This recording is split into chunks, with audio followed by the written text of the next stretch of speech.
দুটো ঈদের নামাজ শুধু পড়ে, 5 ওয়াক্ত নামাজ পড়ে না, সাপ্তাহিক জুমার নামাজ পড়ে না। আবার অনেক মুসলমান আছে সারা জীবন শুনেছে এখনো দাঁড়িয়ে দাঁড়িয়ে পেশাব করে পানি নেয় না। আছে না নেই? এই খোকা দাঁড়িয়ে পেশাব করে কোন পশু? আপনি চুপ করেন মুরব্বী, ওগা কাছ থেকে শুনবেন। কোন পশু? মুসলমানের ছেলে দাঁড়িয়ে দাঁড়িয়ে পেশাব করতেছে। হ্যাঁ,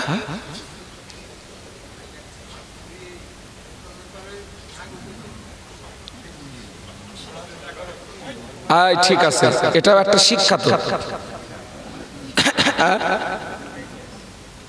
শিক্ষা। দাঁড়িয়ে দাঁড়িয়ে পেশাব করে পানি নেয় না। অনেক মেয়েরা আছে, অনেক মায়েরা আছে, অনেক বোনেরা আছে পেশাব করে পানি নেয় না। আল্লাহু আকবার। দুনিয়ার জগতের পরের জগৎ হলো কবর জগৎ। কোন জগৎ বাপ? কবর। ও জোয়ানেরা, কবরের আযাব সবচেয়ে বেশি হয় পেশাবের ছিটে থেকে না বাঁচার কারণে। কবরের আযাব বেশি হয়। আল্লাহ নবী যখন এই কথাটা বললেন, দেখতে পাওয়া যেত নবী পাকের সাহাবীরা পেশাব থেকে বাঁচার জন্য কাঠি নিয়ে ঘুরতেন। কি নিয়ে ঘুরতেন? কাঠি নিয়ে কি করবে?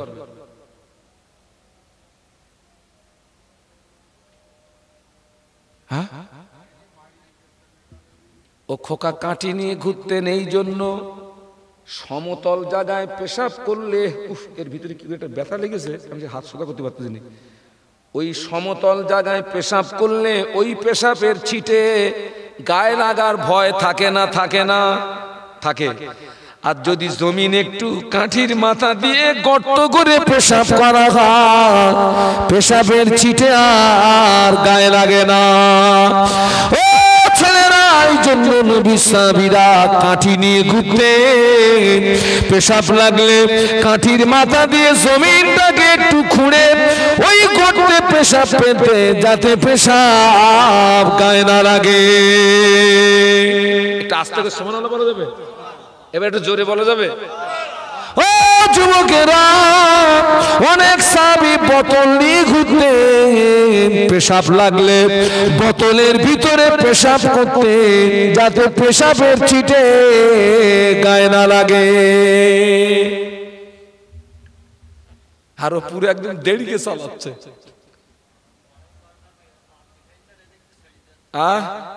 হায় হায় হায়, তুই মুসলমানের ছাবা, ছেলে না, কিও সাবাল।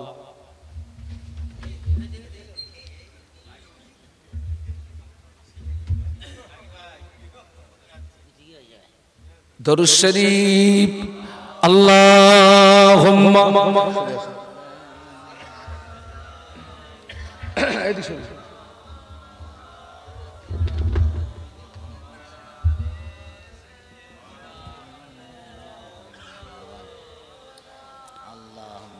জোরে জোরে আল্লাহুম্মা সাল্লি আলা। ছেলেরা জোরে জোরে পড়ো, বাবা পড়ো।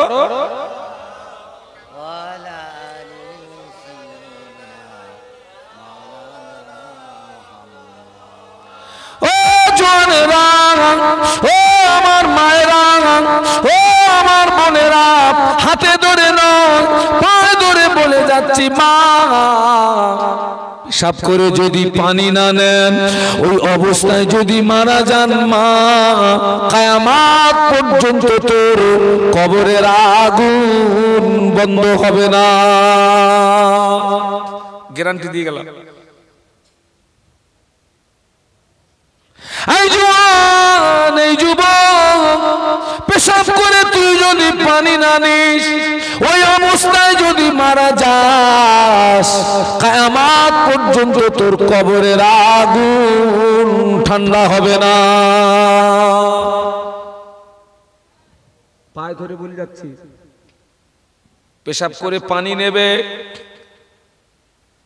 যারা দাঁড়িয়ে পেশাব করে কিছু পেশাব লাগে পায়, কিছু পেশাব লাগে গায়, কিছু পেশাব লাগে হাতে, আবার দেখা যায় অনেকে নিজের পেশাব নিজে খায়। ওই যে হাতে লেগে গেছে, ওই হাত তো নিজের অজান্তে কোথায় যাচ্ছে?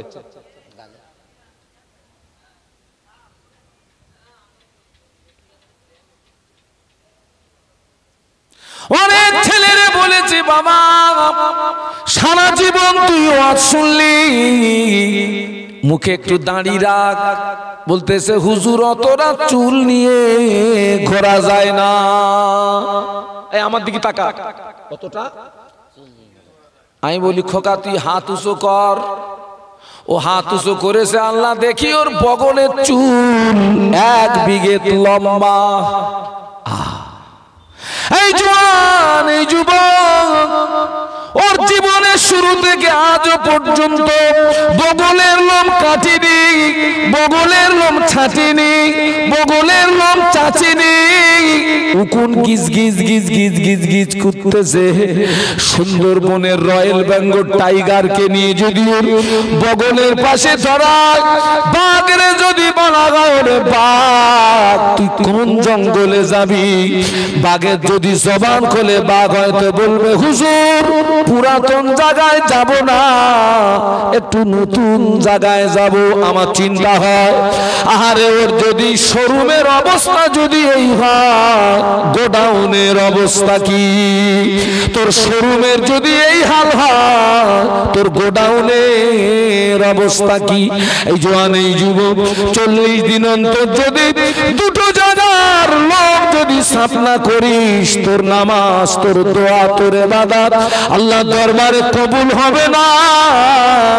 কিয়ামত পর্যন্ত তোর কবরের আগুন বন্ধ হবে না।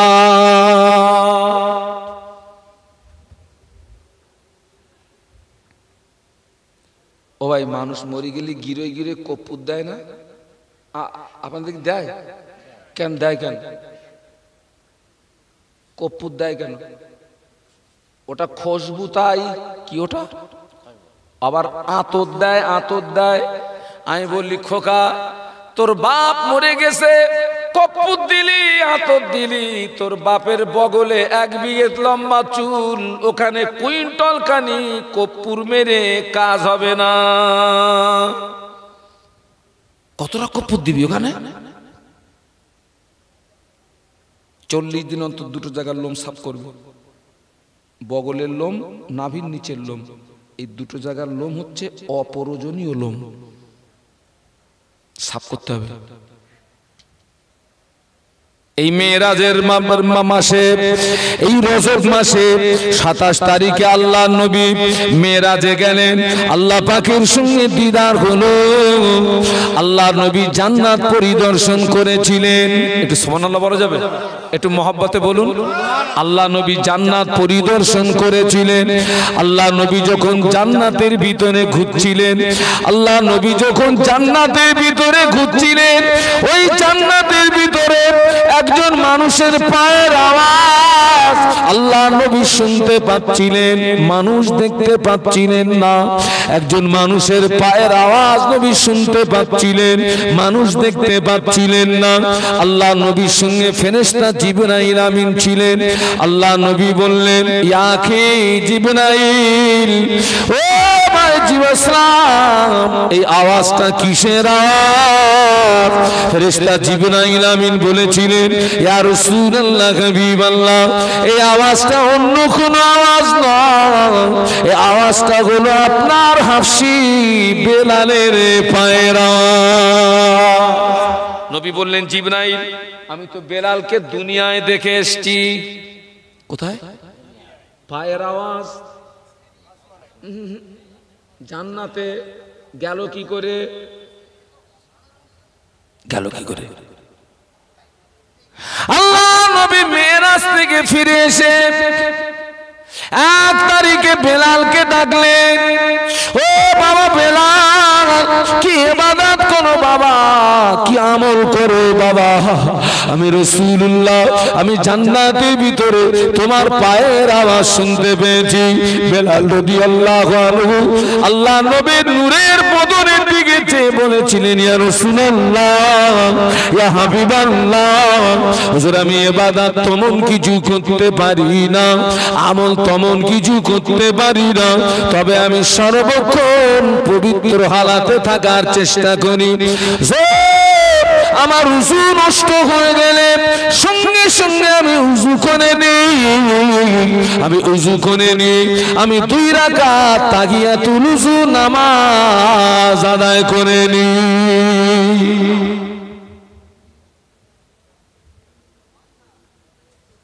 আমার ছেলেরা, ওয়াজ আজকের বেশি হবে না বাপ, কালকের আমার মাদ্রাসার জলসা, আমি খুব ক্লান্ত, খুব তাড়াতাড়ি শেষ করে দেবো ইনশাল্লাহ। 12টা না, 12টা না, আমি তো উঠেছি কটায়? 11:30টায়, 11:30টায়। আচ্ছা আপনারা বলেন আমি কতক্ষণ থাকবো? তার মানে এরা হুজুর মরে যায়, যাক ওয়াজ করতে হবে। হুজুরির এত ভালোবাসা পাশে হুজুর মরে কবরে চলে গেছে, তা কবর জিয়ারত করতে বলছে, ও হুজুর ওঠো, ওয়াজ করবো না? কবর জিয়ারত করতেছে, হুজুর ওঠো, ওয়াজ করবো না? আল্লাহ রে, দরুদ শরীফ আল্লাহুম্মা সাল্লি আলা, জোরে জোরে পড়েন, এই ছেলেরা জোরে জোরে পড়ো বাপ।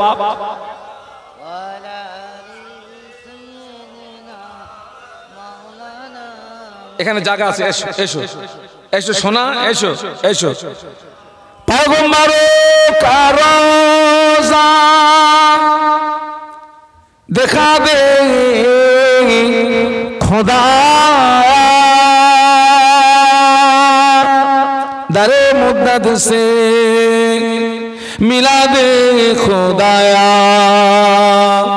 শরাবে মোহাব্বত পিলা দে খোদায়া, পয়গম্বর কা রওজা দেখা দে খোদায়া।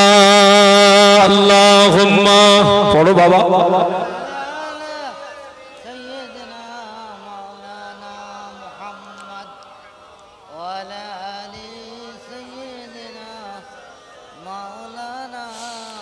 সকলে একটু জবান খুলে বলুন আল্লাহু আকবার। আল্লাহু আকবার।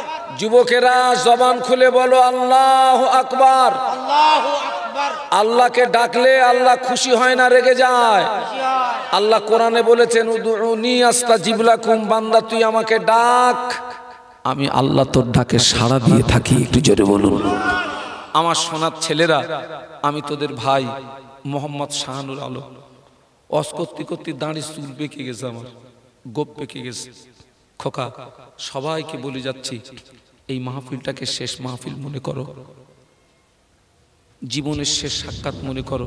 তুমি জীবনের নামাজ ছেড়ে দিয়েছো, অপরাধ করেছো, দাঁড়িয়ে পেশাব করেছো, অপরাধ করেছো, পেশাব করে পানি নেওনি, অপরাধ করেছো। এখনো তওবার দরজাটা খোলা আছে বাপ।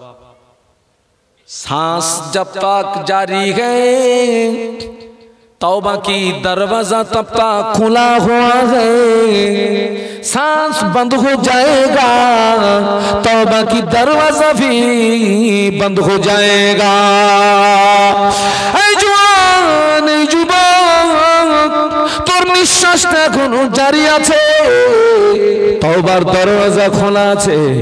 তোর নিঃশ্বাস যেদিন বন্ধ হয়ে যাবে, তওবার দরজা বন্ধ হয়ে যাবে। তুই কবরের ভিতরে যতই রোনাজারি করবি, তওবার কবুল হবে না। মানুষ সব টপ টপ করে মরে যাচ্ছে, সব মানুষ। আমাদের জন্য দোয়া করবেন। আমাদের জীবনের অধিকাংশ সময় অতিবাহিত হয় রাস্তায়। কোথায় বলেছি বাবা? যখন দূর দূরান্ত থেকে যখন মাহফিল করে ফিরি, জানটা হাতে করে নিয়ে ফিরি। একটা কথা আছে না, জানটা হাতে করে নিই। আল্লাহু আকবার। কোথায় যাচ্ছি? মালদা। বাড়ির থেকে গাড়ি ছেড়েছি সকাল 7টায়, জলসায় পৌঁছাচ্ছি সকাল 7টায়, রাত 7টায়। দুর্গম রাস্তা অতিক্রম করে আসি। একটা গাড়ি যখন আর একটা গাড়ি পাঁচ করে, সাত করে একটা আওয়াজ হয়, মনে হয় কলিজার পানি শুকনো হয়ে গেছে। আল্লাহ যদি আমাদের উপরে কিঞ্চিত রহমত না করতেন, আমরা রাস্তায় চলতে পারতাম না। আমাদের গাড়ি যেভাবে রাস্তায় চলে, আল্লাহ না করুক কোনো বক্তার গাড়ি যদি অ্যাক্সিডেন্ট হয়, গাড়ি চানাচুর হয়ে যাবে।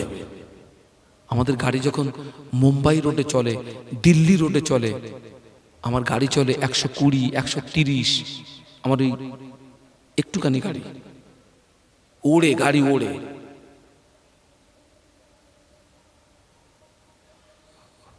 কত মানুষ সব মারা যাচ্ছে, হঠাৎ মরে যাচ্ছে বাবা। এই দেখলাম আব্বাজান খাওয়া দাওয়া করে শুয়েছেন, সকালে উঠে দেখছে আব্বা মারা গেছে। এই আমার মাদ্রাসার ইসালে সব কাল এবং পরশুদিন পাঠানখালী। আপনার নাম শুনেছেন? পাঠানখালী। আমার জীবনের প্রথম গেলাম, এবারে গেলাম নবী দিবসের মাসে পাঠানখালী। আমি তো মোটে যাব না বলতে, আমি নদী পারের দাওয়াত নিইনি আমি। ও খুব অস্বস্তি বাবা, হুজুর দাঁড়ান, বোট আসতেছে। এইবার যখন যাব তখন কায়দা করে নিয়ে যাবে, আর যখন আসবো, হুজুর সে মাঝি ঘুমিয়ে পড়েছে, হুজুর সে মাঝি উঠতেছে না। আমি আনলি কেন? মেরে ফেলবো একদম, আগে পার কর, অশোনার স্বাদ মিটিয়ে দেবো একদম, আগে মাঝির ডাক। ওই জন্য আমি নদী পারের দাওয়াত নেইনি। এখন যিনি আমাকে চয়েস করেছেন, এখন সব ইউটিউব হয়ে গেছে না, তিনি হচ্ছেন পাঠানখালীর পঞ্চায়েত ওই আপনার সভাপতি না কি বলে না, বিশাল পাওয়ার তানার। তো তিনি ওই মানে আপনার এই ইউটিউবে আমার শুনে বলেছে, এই বক্তার যদি আনতে পারিস নজরানা যা নেবে আমি দেবো, জানে গিয়েছি। আল্লাহ জীবনে প্রথম গিয়েছি, তার সঙ্গে অনেক সুসম্পর্ক হলো। এই আজকের কথা হলো, এখান থেকে 2-3 দিন আগে কথা হলো, বললো হুজুর আমার শাশুড়ি খুব অসুস্থ, আপনি একটু দোয়া করবেন হুজুর।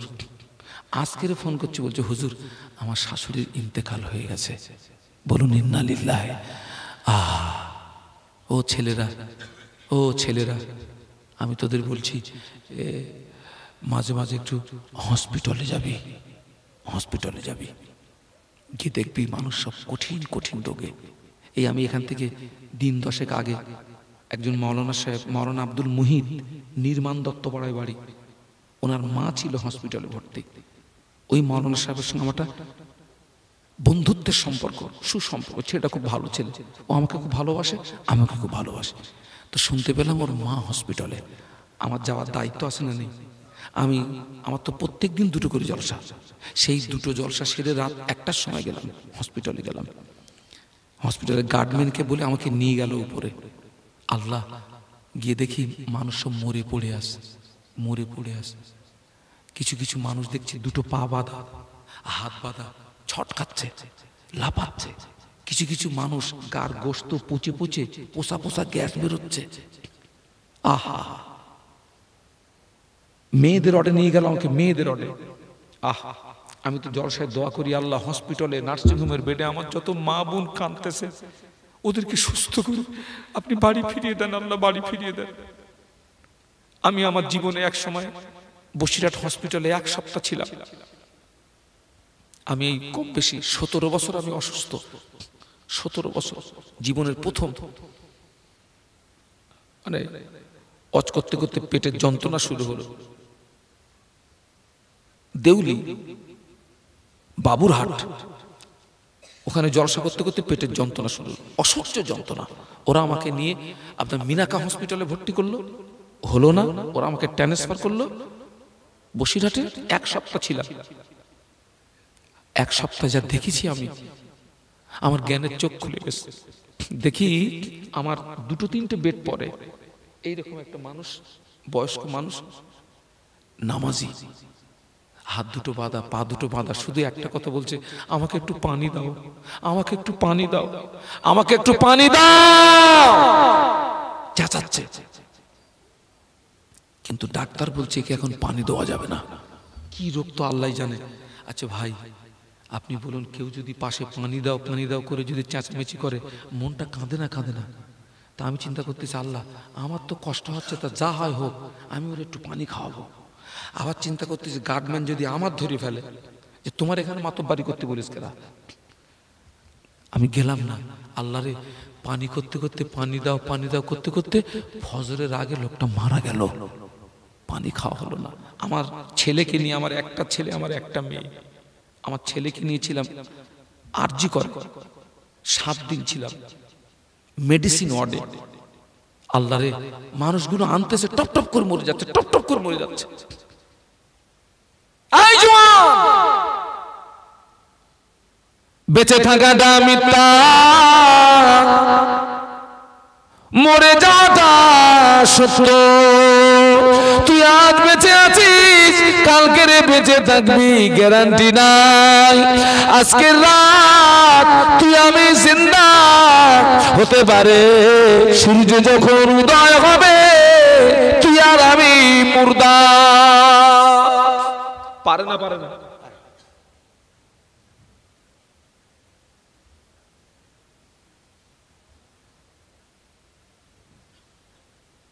আমরা সবাই একটু ভালো হই, সবাই একটু ভালো হই, আমরা একটু পরিবর্তন হই। ছেলেরা, এই যে বাড়িওয়ালা সাহেব এই যে মাহফিলটা দিচ্ছে, আপনি দেখুন, প্যান্ডেল দিয়ে, লাইট দিয়ে, মাইক দিয়ে, আলেম ওলামাদের নজরানা দিয়ে, তাবারক দিয়ে একটা খরচ হচ্ছে না বাপ? হচ্ছে। আরো ওনার সব আত্মীয় স্বজন এসছে, সবার মেয়ে জামাই আত্মীয় স্বজন সব এসছে, একটা খরচ হচ্ছে। ওই বাড়িওয়ালা সাহেবের এই খরচ করাটা সার্থকতা হবে বাপ? এখান থেকে যদি একজন ব্যক্তি অজ নিয়ে বাড়ি যেতে পারে, একজন ব্যক্তি, সে নারী হোক কিংবা পুরুষ হোক, একজন।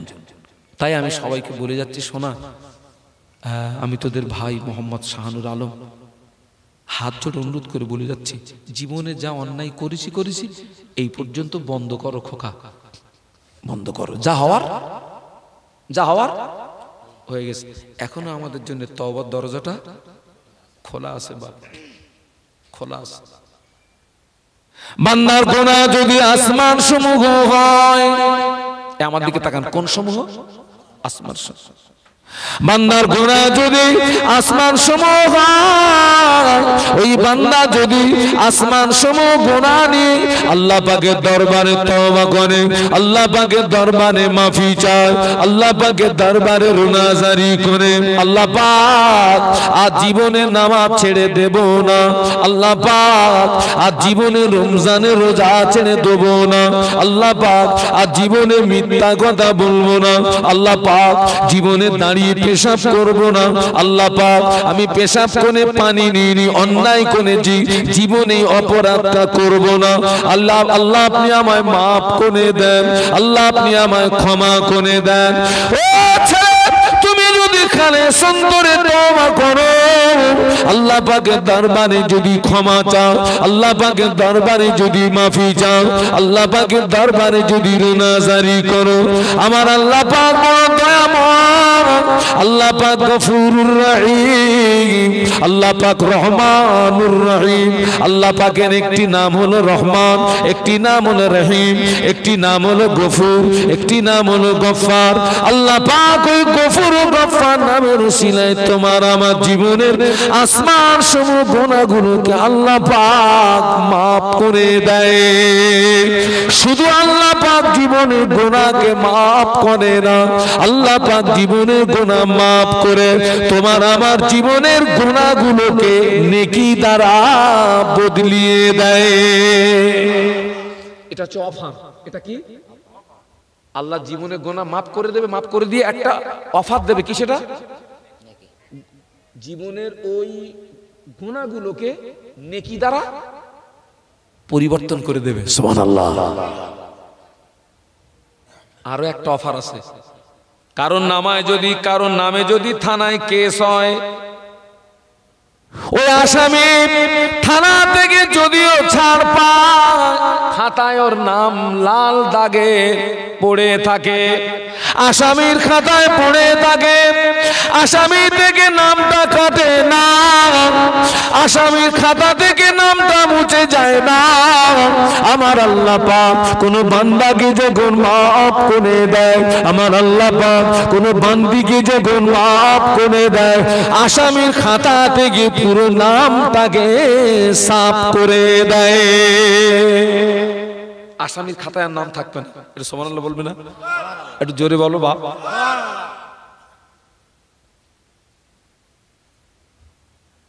আচ্ছা ভাই, এখন আমার এই অশ্বিনে কেউ যদি ক্ষমা না চায়, আমার কোনো ক্ষতি হবে? হ্যাঁ,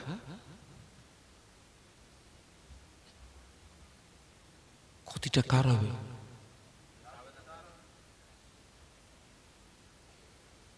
ফিরে এসো বাবা, তোমরা আমার সোনার ছেলে। সমাজে অনেক যুবক আমার ফ্যান আছে, ভক্ত আছে, আমার মহব্বতের অনেক যুবক। খোকা, আমি এমন যুবককে এখানে দাঁড় করে দেবো, ও আমার রস শুনে দাড়ি রেখেছে, মাথায় টুপি দিয়েছে, লম্বা জামা পরেছে, ওরে যদি সঙ্গে করে আনি, অনেক জায়গায় বলে আমি হুজুর না। কে রে? ওইটি হুজুর। সে আমার চেয়ে তার দাড়ি বড়, আমার চেয়ে তার জামা বড়। আমি বলি, এই দেখ, তুই এরাম করে আমার সঙ্গে যদি ঘুরিস, হয়তো কবে নজরানা আমার না দে, তোরে দেবে।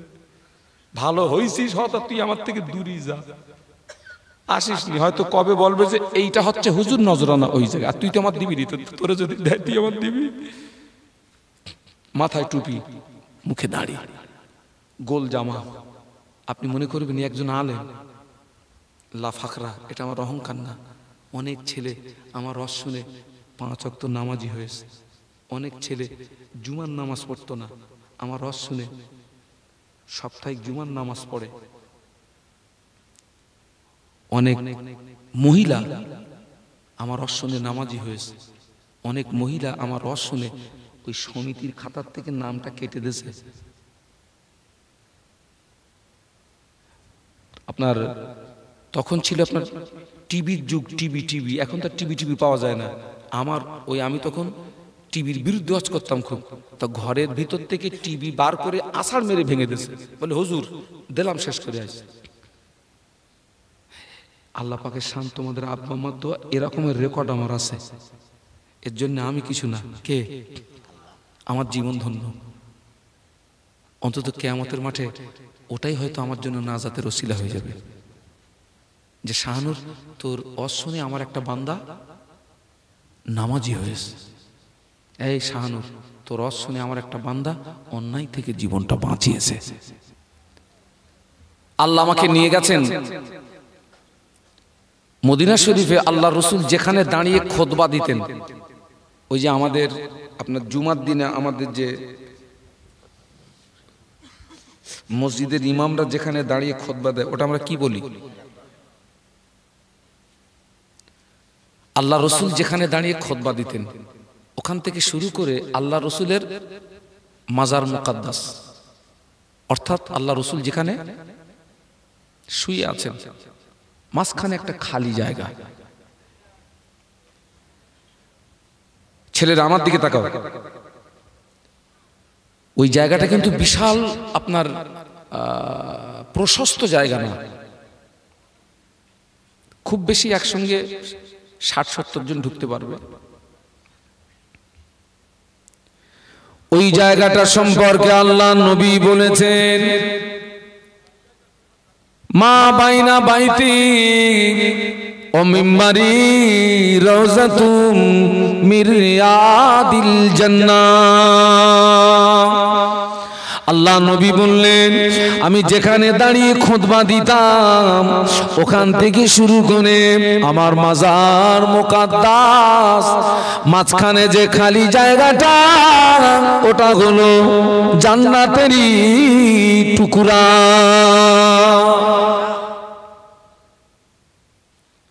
কথাটা কেন বললাম জানেন? আমি আপনাদের জন্য দোয়া করি, আল্লাহ পাক যেন আপনাদের মক্কা মদিনার মেহমান হিসাবে কবুল করেন। বলুন আমিন, বলুন আমিন, বলুন আমিন। না গেলে ভাষায় সব জিনিস বোঝানো যায় যায় না। হাজিরা ওই রিয়াজুল জান্নাতে যাওয়ার জন্য কোন কোন হাজি সাহেব ফজর থেকে জোহর পর্যন্ত অপেক্ষা করে। ওই জায়গাটা একটু যাবে তাই। আবার কোন কোন হাজি সাহেব জোহর থেকে আসর পর্যন্ত অপেক্ষা করে, ওই জায়গাটার যাবে তাই। আবার অনেক হাজি দেখতে পাওয়া যায় অপেক্ষা করে পায় না। ওই জায়গায় যে হাজি সাহেব চলে যাবে, ওই জায়গায় যতক্ষণ থাকবে ওই হাজি সাহেব যেন মনে করে আমি আল্লাহ পাকের জান্নাতের ভিতরে বসে আছি। আহা, ও আমার ভাইরা, ওই জায়গায় আল্লাহ পাকের হাজি বান্দারা যখন দোয়া চায়, ওই দোয়াটা আল্লাহ পাকের দরবারে কবুল হয়ে যায়। আবার দোয়া করি আল্লাহ যেন আপনাদেরকে যাওয়ার তৌফিক দেন। যে হাজি ঢোকে সে হাজি আর বেরোতে চায় না। যে হাজি ওখানে, তো ওখানে ভাই পুলিশ আছে, পুলিশ। ওই খুব বেশি আপনারে মানে 5-7 মিনিট আপনার থাকতে দেবে। এরপরে যদি আপনি থাকার চেষ্টাও করেন হবে না। পুলিশ ঠিক এই জায়গাটা ধরবে, টেনে বার করে দেবে। যে ঢোকে সে আর বার হতে যায় না। পুলিশ দাঁড়াতে দেবে না, টেনে বার করে দেবে একদম। কেন বার করে দেবে? আরো অনেক মানুষ অপেক্ষায় আছে, ইন্তজারে আছে। ওটাও জান্নাতের টুকরা, এটাও টুকরা। এই জায়গায় যদি আপনি চুপ করে বসে থাকেন, এই মাহফিলে যদি আপনি চুপ করে বসে থাকেন, আপনি দরুদ শরীফ পড়বেন না, কলেমা শরীফ পড়বেন না, সুবহানাল্লাহ পড়বেন না, আলহামদুলিল্লাহ পড়বেন না, ও যুবকেরা, এই জায়গায়, এই মজলিসে, এই পরিবেশে চুপ করে যদি বসে থাকো, আল্লাহ পাক এই মাহফিলের বরকতে তোমার আমার জীবনের সগীরা গোনাগুলোকে মাফ করে দেয়। কোন গোনা? তার মানে ছোট ছোট ছোট ছোট। ও যুবকেরা, এই জায়গায় বসে তুমি যদি খালেস অন্তরে তওবাটা করতে পারো, আল্লাহ পাক তোমার আমার জীবনের কবিরা গুনাহ তথা বড় বড় বড় বড় গুনাহগুলোকে আল্লাহ পাক মাফ করে দেয়। কিন্তু আপনি লক্ষ্য করে দেখুন, এখন সব টেনে টেনে আনতে হয়। এসো গো, বসো গো, এসো গো, বসো গো। হ্যাঁ, আজকে যদি এখানে ড্যান্স হাঙ্গামা হয়তো, যদি মেয়ে লোক দুটো আনা হয়তো কিরম হয়তো বলেন দিন খোকা?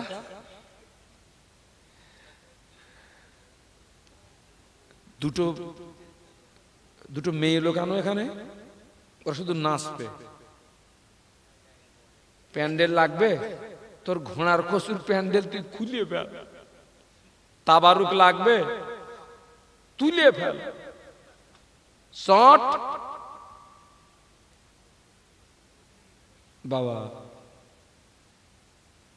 কিন্তু ওই জায়গায় গেলে মানুষ বেঈমান হয়, ঈমান হারিয়ে ফেলে। ওই জায়গায় গেলে মানুষ জাহান্নামের খোরাক তৈরি হয়। আল্লাহ ওদেরকে হেদায়েত নসিব করুন, বলুন আমিন, বলুন আমিন। এখন আপনারা ওয়াজ নসিহত ভাই অনেক শুনেছেন, আর আমি তো মানে সন্ধ্যেবেলা ছিলাম একদম আপনাদের পাশে, ওই যে কাঠিয়াহাট একদম মেন রোডের পাশে। ওরা বেশ আজকের একটা সুন্দর পরিবেশ তৈরি করেছে, ওরা বেশ অনেক মানুষ হয়েছে। আল্লাহু আকবার।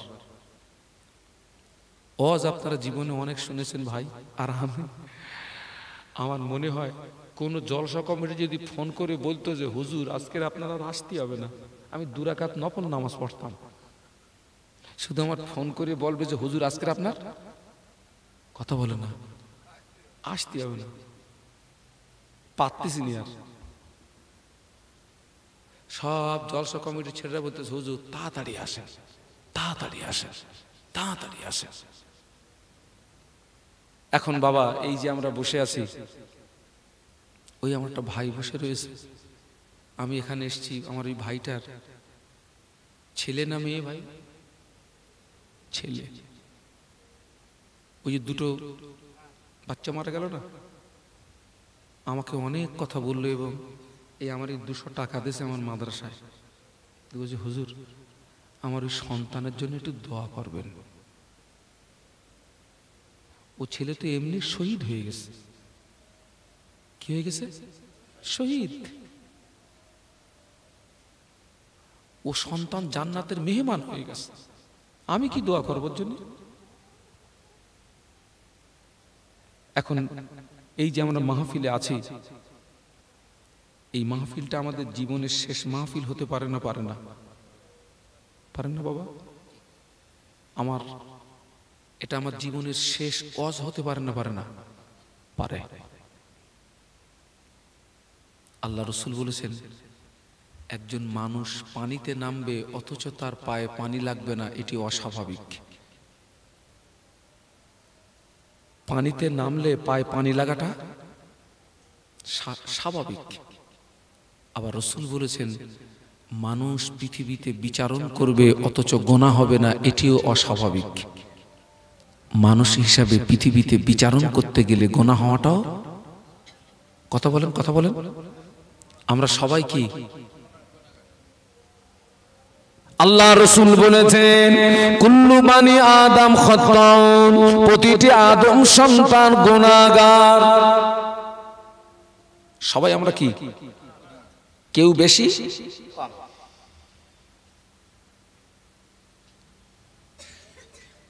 ও যুবকেরা, ওই গুনার বোঝা মাথায় নিয়ে তুই কবরে যাবি না গুনার বোঝাটা দুনিয়ার জমিনে নামিয়ে তুই কবরে যাবি? কোনটা?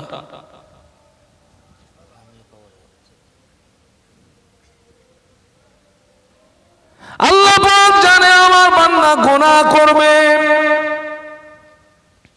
আল্লাহ পাক জানে আমার বান্দা অন্যায় করবে, অপরাধ করবে। আল্লাহ বলে বান্দা তুই অন্যায় করার পরে, গুনাহ করার পরে তুই আমার কাছে এভাবে দোয়া চাইবি, আল্লাহুম্মা গফির লানা, হে আল্লাহ তুমি আমাকে ক্ষমা করো। সুবহানাল্লাহ বলুন। পরে আল্লাহ পাক শিখিয়েছেন বান্দা তুই আমার কাছে এভাবে দোয়া করবি, ওয়ালি ইখওয়ানিনাল্লাযীনা সাবাকুনা বিল ঈমান, এবং আমার ওই সমস্ত ভাই দিগকে ক্ষমা করো যারা ঈমান নিয়ে কবরে, বলুন সুবহানাল্লাহ। তাহলে গুনাহ করে ক্ষমা চাইতে হবে শিখিয়েছে কে? গুনাহ করে ক্ষমা চাইতে হবে শিখিয়েছে আল্লাহ। ও জওয়ানেরা, তুমি গুনাহ করেছো, অন্যায় করেছো, অপরাধ করেছো, তুমি যদি ক্ষমা না চাও, তুমি যদি মাফি না চাও, তুমি যদি রোনাজারি না করো, তুমি যদি কান্নাকাটি না করো, ক্ষতি কতটা দেখো বাবাজি। আমাদের আব্বাজান আদম আলাইহিস সালাম আল্লাহ পাকের একটি হুকুম অমান্য করেছিলেন। ইবলিস শয়তান আল্লাহ পাকের একটি হুকুম অমান্য করেছিল। ইবলিস আল্লাহর হুকুম অমান্য করার পরে ইবলিস নত স্বীকার হলো না, ইবলিস ক্ষমা চাইল না। ইবলিস হলো চির জাহান্নামী। ইবলিস কি? চির। ও আমার ছেলেরা, আমাদের আব্বাজান আদম আলাইহিস সালাম আল্লাহ পাকের হুকুম অমান্য করার পরে তিনি নত স্বীকার হয়েছিলেন, ক্ষমা চেয়েছিলেন, মাফি চেয়েছিলেন। আল্লাহ পাক আমাদের আব্বাজানের জীবনের লজ্জাকে মাফ করে দিন। আল্লাহ পাক আমাদের আব্বাজানের জীবনের লজ্জাকে মাফ করে দিন। আল্লাহ তাকে পুনরায় তার মনোনীত বান্দা হিসাবে কবুল করেছিলেন। আমরা জীবনে কত গুনাহ করেছি বলেন দিন ভাই, মনে পড়ে নাকি? যুবকেরা কথা বলিস নি কেন? জীবনে কত গুনাহ করেছি, মানুষের দৃষ্টি আড়াল করেছি, খবর রাখে কে? এর জোরে বলেন। আমার জীবনে প্রথম আমি প্লেনে উঠে অস করতে যাচ্ছি, প্লেনে উঠে, প্লেনে জায়গাটার নাম আমেদাবাদ,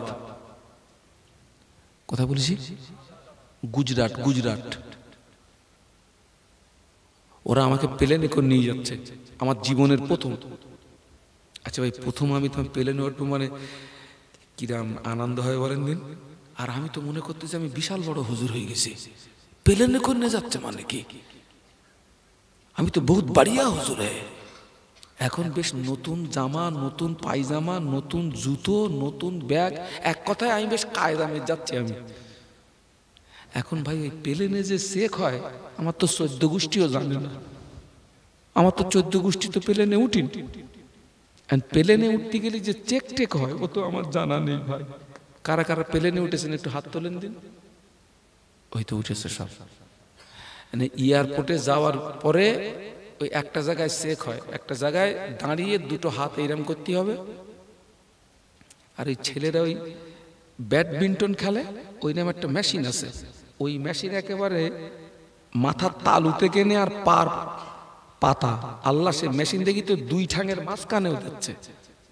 তা দিকে যা চেক করতে সব, তো চেক করে আমার কাছে আর কি পাবে, আমার তো কিছু নেই, আমার ছেড়ে দিচ্ছে।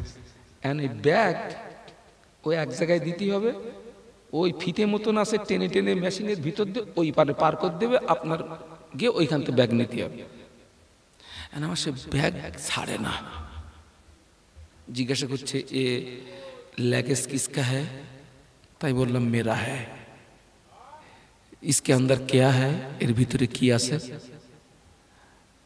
তাই বললাম कपड़ा वगैरह है, थोड़ा सा पीने का पानी है। तो আমাকে বলছে টোটাল নিকালো, সব বার করো। বার করেছি।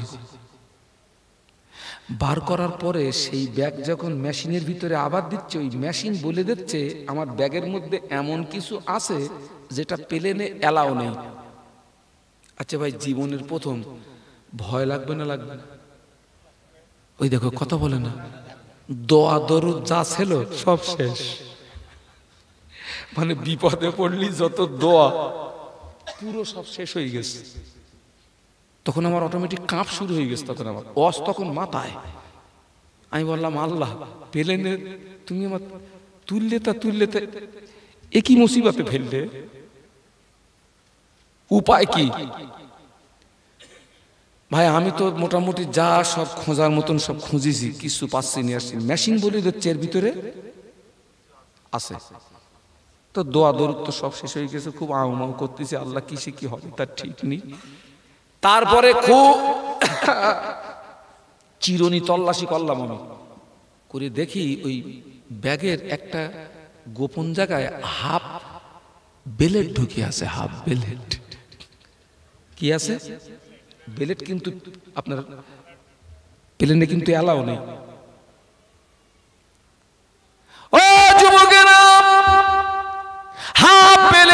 যদি দুনিয়ার মেশিনে ধরে ফেলে বাবা, জীবনে কত অন্যায় করেছি, গুনাহ করেছি, দুনিয়ার মেশিনের চেয়ে আমার আল্লাহর মেশিনের পাওয়ার কম না বেশি? আরো জোরে বলো। অনেক যুবক ছেলে দেখেছি রাত 12টা একটা ফাঁকা মাঠের মাঝখানে মোবাইল খুলে নিয়ে কি দেখতেছে তা খোদাই জানে। ফাঁকা মাঠ, এই খোকা ঠিক বলতেছি না ভুল বলতেছি? পুরো ফাঁকা মাঠ, এইরকম করে দেখতেছে। আমি বলতেছি বাপের সবরেসানি করতেছে না কি? হ্যাঁ, এই জওয়ান, এই যুবক, দুনিয়ার মানুষের দৃষ্টি আড়াল করতে পারলি, আল্লাহর ক্যামেরা গোপন করতে পারলি না। আল্লাহর ক্যামেরায় ধরা পড়ে গেছে। সব ধরা পড়ে গেছে। বাঁচতে যদি চাস এখনো সময় আছে, আল্লাহর কাছে কি করো? ক্ষমা চাও। তাই আজকে বলে যাচ্ছি, সবাইকে বলে যাচ্ছি, আল্লাহ পাক আমাদের সকলকে খাতেমা বিল খায়র নসিব করুন। বলুন আমিন, বলুন আমিন, বলুন আমিন। গভীর রাত, নিশুতি রাত, আব্বা ঘুমিয়ে গিয়েছে, মা ঘুমিয়ে গিয়েছে, ছেলে ঘুমিয়ে গিয়েছে, মেয়ে ঘুমিয়ে গিয়েছে। আব্বাকে আড়াল করো, মাকে আড়াল করো, বিবিকে আড়াল করো, ছেলেকে আড়াল করো, মেয়েকে আড়াল করো। গোপনে গোপনে উযু করো, নামাজের পাটি নিয়ে বসে যাও, ইস্তেগফার করো, তওবা করো, ইস্তেগফার করো, তওবা করো, রোনাজারি করো, কান্নাকাটি করো। আল্লাহ পাক বান্দা বান্দি চোখের পানি আল্লাহ পাকের দরবারে এত পছন্দের, আল্লাহ পাক ওই বান্দার দুফোঁটা চোখের পানির ওসিলায় আমার আল্লাহ বান্দার জীবনের আসমান সমূহ গুনাহগুলোকে আমার আল্লাহ পাক মাফ করে দেয়।